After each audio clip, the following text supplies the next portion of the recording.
Tu has estat alcalde de Sabadell, llavors saps perfectament què volem i què necessitem. Que en el sector cultural, hosti, que tenim aquí gent de primera línia que està fent feines a qualsevol cosa per poder sobreviure.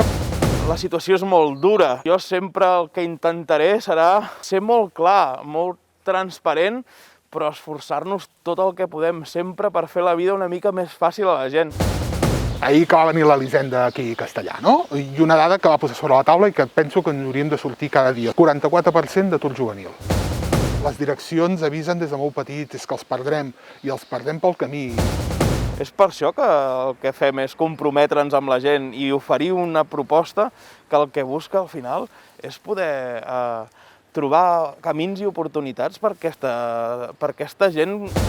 El futur també passa, el futur de la gent i el benestar de la gent, per garantir ecosistemes innovadors.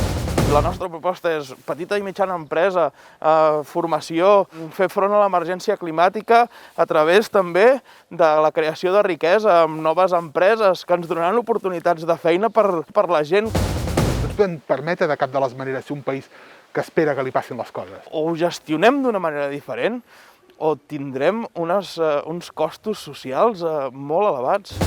Esquerra Republicana assumeix la responsabilitat de liderar el govern des de l'independentisme, des de l'esquerra, des de l'ecologisme i des del feminisme. És donar oportunitats a la gent, millorar la vida de la gent, com fem amb el taulí, no? Quan tenim responsabilitats, el taulí millora.